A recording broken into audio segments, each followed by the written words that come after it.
Rasulullah Muhammad SAW. Mudah-mudahan Ramadan tahun ini lebih bagus dari Ramadan sebelumnya. Apalagi pada saat pandemi kita tidak banyak aktivitas. Mudah-mudahan insya Allah kita bisa lebih banyak meraih pahala, ampunan, kebaikan dari Allah Subhanahu Wa Taala. Mudah-mudahan Allah Subhanahu Wa Taala senantiasa meridai kita. Allah senantiasa merahmati kita. Insya Allah segera saya kembali ke studio. Dan saya persilahkan yang mau bertanya. Wallahu a'lam bishawab.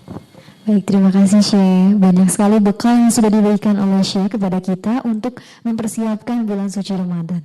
Baik, sekarang sesi terakhir dari kajian malam hari ini yaitu sesi tanya jawab. Nah, para hadirin yang mau bertanya kepada Syekh seputar apa saja ya saya tidak terkait materi Ramadan saja, mungkin mau ada yang curhat, mau ada yang ditanyakan masalah pribadi yang sampai sekarang belum ada solusinya, boleh mungkin minta bantuannya sama Syekh.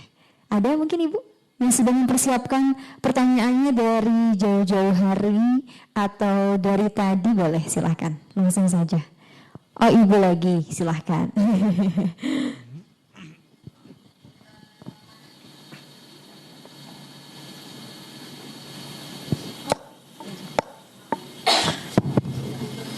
Mati juga?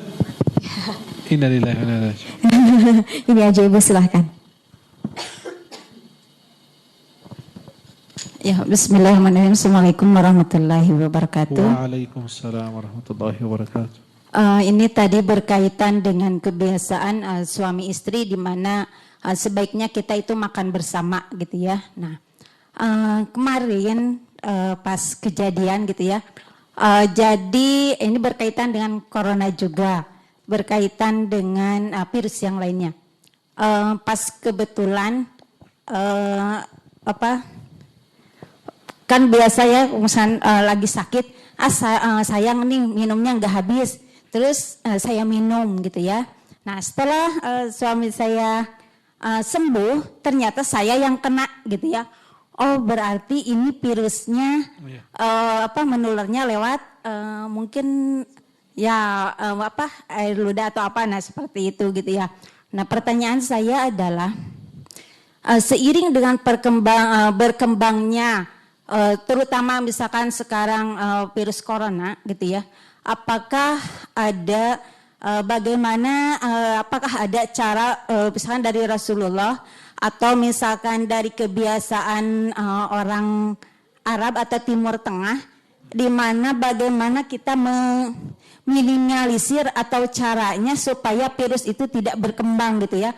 Kan itu sudah menjadi kebiasaan kan, kalau misalkan ada lalat yang kena air katanya kan dicelupkan, nah seperti itu untuk menghilangkan racunnya.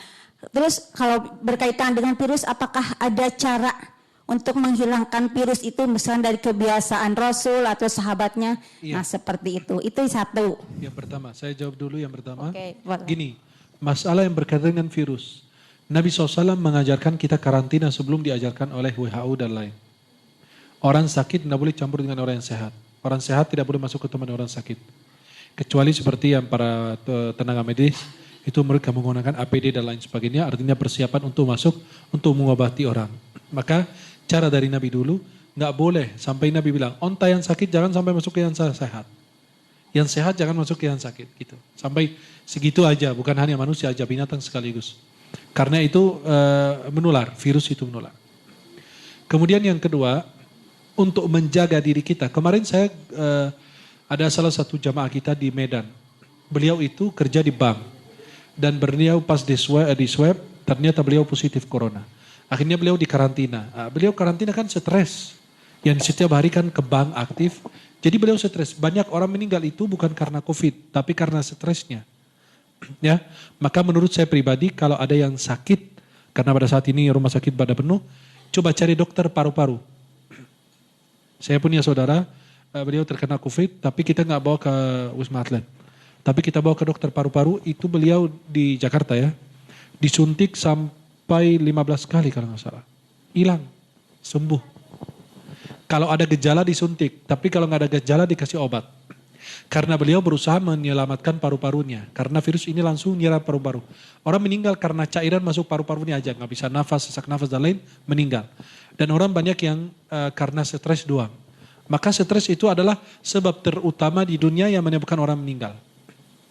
Maaf, kita yang aktif setiap hari tiba-tiba di karantina masuk ruangan sendirian, gak ada teman, gak ada apa. Setiap hari cuma lihat angka kematian orang meninggal kan. Jadi stresnya di situ yang menyebabkan gua meninggal. Waktu itu saya sarankan beliau untuk menghilangkan virus selalu minum susu. Kedua, minum jahe. Ketiga, habatus sauda. Habatus sauda itu obat dari segala penyakit. Tapi beli yang minyak. Bukan yang kapsul ya. Saya sarankan lebih bagus yang minyak. Kemudian madu. Madu itu kalau bisa sehari 2 kali minum. Jangan campur dengan air. Madu itu minum langsung. Jangan dicampur dengan air. Propolis bagus. Habatus sauda bagus. Madu bagus. Kemudian makan kurma, ajwa. Ya, bagi mereka yang tidak mau terkena sihir, makan 7 butir kurma ajwa pagi hari sebelum makan dan minum. Kemudian minum air ruqyah, diambil air segelas begini, kemudian didekatkan ke mulut, bacain Al-Fatihah satu kali, 7 kali boleh, kemudian diminum atau diberikan kepada anak-anak kita. Agar terhindar dari virus atau hal-hal yang buruk, baca zikir Bismillahilladzi la yadurru ma'asmihi syai'un fil ardi wa la fis sama' was-sami'ul alim 3 kali setiap hari. Pagi hari dan sore hari. Tapi kalau Anda terkena virus pada saat itu berarti Anda lupa baca zikir itu. Kalau Allah sudah berkehendak Anda sakit, pasti Anda lupa baca zikir itu. Syekh Ali waktu ditusuk, Syekh Ali Jabir almarhum, Allah yarham, beliau waktu ditusuk di Lampung, beliau itu setiap hari punya kebiasaan baca surat Al-Baqarah. Setiap hari. Pada hari yang ditusuk itu lupa baca. Ya. Maka kalau antum pegang zikir-zikir atau amalan-amalan yang saya sebutkan, insya Allah Allah akan berikan segala kemudahan dan Allah selalu menjaga kita dari hal-hal yang buruk. Maka kalau ada yang sakit, bukan kita bilang romantis pada saat sakit, tidak. Harus dihindari. Orang sakit tidak boleh. Handuknya, ya alat pakannya, semua harus dipisahkan. Karena menular. Maka orang yang sakit nggak boleh masuk ke orang yang sehat. Orang sehat nggak boleh. Maka Nabi SAW bilang, kalau ada penyakit ta'un di satu negeri, nggak boleh kita masuk. Dan kalau sudah berada di negeri itu dan kita berada di negara tersebut, nggak boleh keluar. Karena nanti kalau keluar ya menyebar kemana-mana. Seperti corona kan.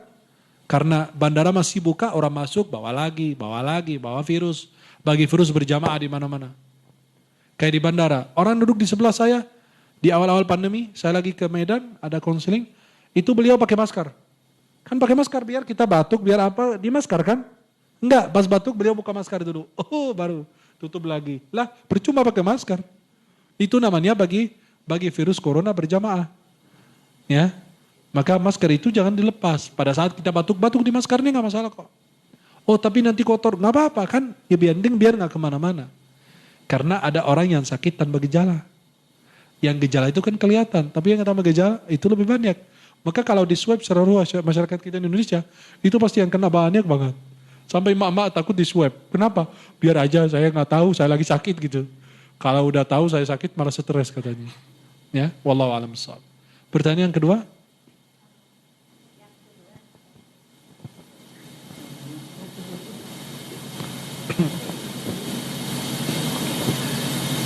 Yang kedua adalah apakah salah atau tidak kesimpulan saya atau pemikiran saya tentang bahwa misalkan tadi dikatakan di manakah setan itu berada gitu ya. Kalau menurut saya setan itu berada ada di pikiran kita, berdasarkan pikiran kita gitu ya. Seperti halnya kita meyakini Allah dalam hati meyakini ya Allah itu ada, Allah itu selalu ya 24 jam gitu ya bersama kita. Maka setan pun kalau dia ada di hati kita saat itu, di pikiran kita, maka setan itu ada di sana gitu ya. Berarti setan itu tidak jauh.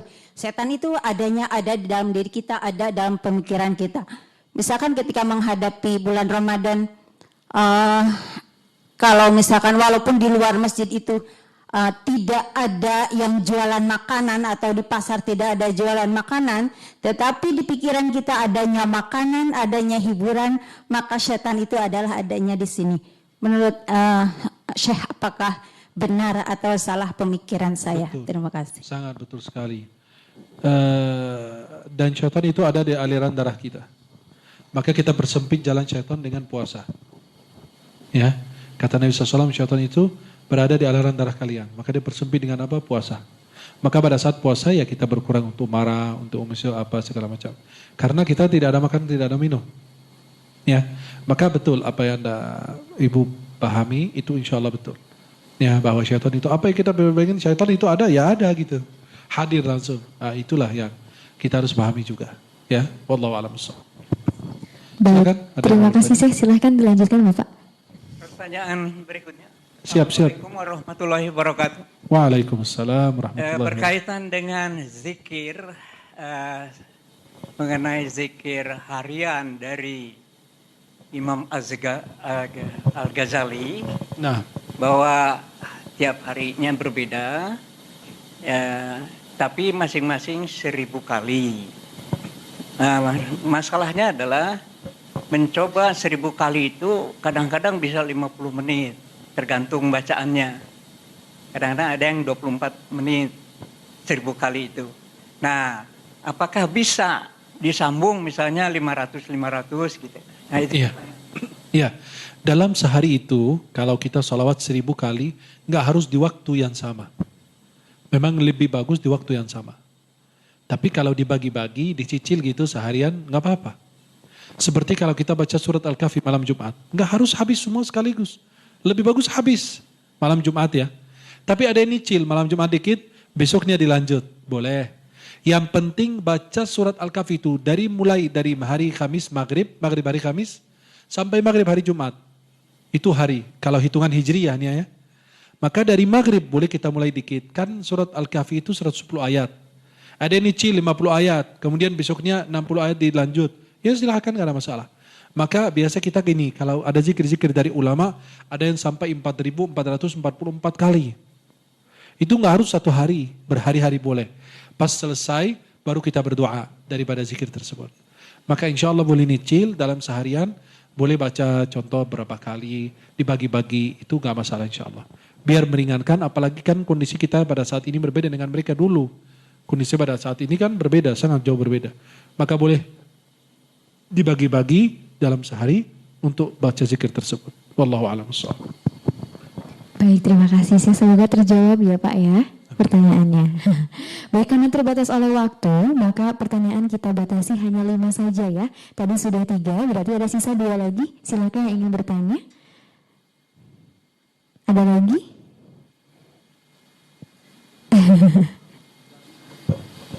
Silakan yang di belakang. Bapak, Ibu. Oh ada, silahkan.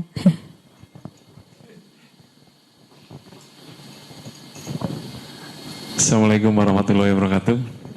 Waalaikumsalam warahmatullahi wabarakatuh. Mohon maaf ini saya bertanya. Yang di benak saya itu belum terjawab sampai sekarang. Insya Allah dimaafkan. Pertanyaannya adalah, saya tuh ingin membahagiakan istri saya. Allah. Mana istrimu? Di rumah saya.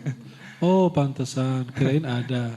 Jadi saya sudah berjuang gitu untuk istri saya. Semampu saya. Tapi kenapa selalu gagal untuk membuat istri saya bahagia gitu. Nah itu sudah saya berjuang sampai ya kalau dibilang itu titik darah penghabisan gitu. Tapi kok selalu gagal terus gitu? Ada apa gitu dalam diri saya? Maaf, gitu? Antara dua, gagal atau istri belum mendapatkan kepuasan dari kebahagiaan tersebut? Yang mana? Gagal, karena perjuangan itu kayak terasa mandek gitu, gagal gitu kalau menurut saya gitu. Jadi saya berzikir diri gitu, ngaji diri itu kalau bilang ada apa di dalam diri saya gitu. Iya, berarti sebenarnya bukan gagal, tapi malah berhasil. Kegagalan itu yang ditakut-takuti oleh syaitan. Kalau antum merasa berhasil, berarti antum masih gagal. Kalau antum gagal, berarti berhasil. Harus melawan hawa nafsu kita. Kalau nafsu bilang, kamu gagal, berarti kita berhasil. Kalau kita bilang, kita berhasil, berarti kita gagal. Kalau merasa ikhlas kita masih membutuhkan ikhlas lagi. Jadi itulah sebuah hal yang sangat bagus sekali itu introspeksi diri, muhasabah. Yang sangat jarang ada dalam diri seorang. Tapi yang saya mau tanyakan, ibu masih hidup? Ibu saya Iya. masih alhamdulillah dua-duanya masih hidup. Iya. Yang saya pikirkan, apakah sudah membahagiakan ibu lebih dahulu? Nah, itu antum begini, mau membahagiakan istri padahal istri sudah habis dirimu meninggal, besok habis selesai masa iddahnya dapat yang lebih ganteng lagi. Lebih kaya lagi. Benar gak? Bisa gak? Dirimu masih hidup juga dia bisa tinggal. Kamu gak punya uang, kamu gak kerja. Perceraian pada saat pandemi ini paling tertinggi di Timur Tengah dan di Indonesia. Indonesia itu di awal pandemi 3.000 kasus masuk ke mahkamah, pengadilan. Kenapa? Ya nggak bisa memberikan nafkah kepada keluarga. Jadi dia ditinggalkanmu. Tapi ibumu, sampai ibu mengatakan, ibu kita, wahai anakku, jika semua orang meninggalkanmu, aku yang tersisa untukmu. Jika orang menghantammu, menyalahkan, menjelekkanmu, aku tidak pernah menjelekkanmu. Bahkan kotoranmu aku bersihkan. Aku gak pernah jijik denganmu. Kamu muntah di bajuku. Kamu kencing. Kamu sakit, aku temani. Aku lagi sakit, kamu sakit, tapi aku merasa sehat. Dan aku sangat tulus melayanimu. Maka kadang-kadang kita maaf ya, bukan meremehkan seorang istri, tapi kadang-kadang kita berusaha membahagiakan istri padahal ibu kita belum. Kadang-kadang cari surga yang lain padahal surga ada di rumah kita. Ibu kita duluan. Orang yang membahagiakan kedua orang tuanya pasti gampang membahagiakan istrinya. Jangan berpikir kita membahagiakan istri berarti itu orang tua belum, sayang sekali. Istri kita kata berikan baju yang bagus, ajak ke mall, makan yang enak, tapi ibu kita gak pernah. Malu mungkin dia orang kampung, pakaiannya biasa aja. Dia naik eskalator aja masih takut. Masuk lift aja takut. Gak mau, nak. Aku gak butuh uang. Padahal benar-benar lagi butuh. Tapi kalau istri kita sayang mau duit, iya mau dong. Tapi kalau ibu kita bilang, enggak buat kamu aja. Buat keluargamu aja. Buat istrimu, buat anakmu. Padahal dia lagi butuh. Itulah hati yang tidak bisa tergantikan. Hati yang tidak mengenal dengki dan hasut. Sampai ada anak muda bilang, bilang sama ibunya apa? Nih, dibeliin 2 kotak susu besar. Dia bilang, nih susu yang ibu dulu pernah kasih saya. Nggak bisa tergantikan. Ada yang lagi tawaf gendong ibunya. Sampai Ibnu Umar, saya nanya kepada sahabat Ibnu Umar, apakah saya sudah memenuhi? Kata beliau, enggak. Dari dia melahirkanmu aja kamu nggak bisa bayar. Maka Nabi mengatakan ibumu, bukan istrimu 3. Tapi ibumu, artinya ibumu yang hamil, ibu yang melahirkan, ibu yang menyusui, itu tidak ada pada ayah. Jelas? Jelas. Maka harus lihat dulu yang asalnya, pondasinya. Jika kita gagal dalam mencapai impian kita, tujuan kita, rubahlah prinsipmu, rubahlah cara hidupmu, bukan prinsipmu. Pohon itu kalau mau merubah, bukan akarnya, tapi daunnya. Maka kalau kita gagal dalam mencapai impian kita, cita-cita kita, mewujudkan hal-hal yang indah dalam hidup kita, jangan kita merubah prinsip kita, tapi merubah cara hidup kita. Tadi saya sampaikan, jangan kita selalu hidup dalam mimpi. Tapi kita berusaha mewujudkan mimpi. Karena manusia itu 3. Ada yang bangun tidur hanya memikirkan tafsir mimpi apa yang semalamnya. Ada yang bermimpi gitu. Ada yang hidup dalam mimpi. Yang paling hebat adalah orang yang berusaha mewujudkan mimpinya. Jelas. Siap, saya. Ya. Mudah-mudahan kalau antum lakukan, insya Allah istrimu pasti akan merasa bahagia dan antum merasakan hal demikian. Amin, siap. Barakallahu fiik. Terima kasih, saya. Barakallahu fiik. Ya, silakan ada pertanyaan lagi. Satu pertanyaan terakhir, silakan para jamaah. Saya aja. Oh, saya aja, silahkan Ibu. Masya Allah. Sudah tidak Suaminya sabar. ada. Jangan-jangan mau berubah pikiran. Kan katanya tadi suami ikhlas untuk kalau adil gitu ya. Alhamdulillah, silakan. mau nanya gini Pak, bagaimana kalau kita bisa melihat makhluk gaib? Apa solusinya? Bagaimana caranya kita untuk menghilangkan apa namanya? Supaya nggak bisa lihat yang gaib lagi gitu. Itu kalau di Indonesia itu disebut apa namanya? Indigo. Ibu kalau buka YouTube, ada acara saya kemarin di Khazanah, baru di-upload kemarin, Khazanah Trans 7. Pembahasannya adalah indigo itu anugerah atau gangguan. Ya, nanti ditonton, tapi saya kasih kesimpulannya. Indigo itu adalah gangguan, bukan anugerah. Gini, semua yang di ruangan ini nggak bisa melihat makhluk gaib. Ibu sendiri berarti yang melihat. Masa kita bilang 9 orang itu nggak normal, apa yang satu nggak normal? Yang satu. Maka itulah gangguan. Kita ruqyah dan insya Allah lama-lama hilang. Jelas? Karena ada jin dalam tubuh, maka dia bisa memperlihatkan hal-hal yang aneh. Hal-hal yang gaib.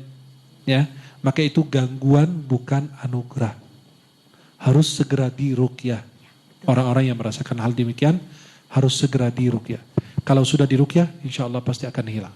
Nanti ibu bisa nonton di YouTube, ya, di Khazanah Trans 7. Nanti insya Allah di situ ada anugerah. Indigo itu anugerah atau gangguan. Insya Allah bisa mendapatkan manfaatnya di situ, insya Allah. Terima kasih. Ya, barakallah. Wallahu ta'ala a'lam bissawab.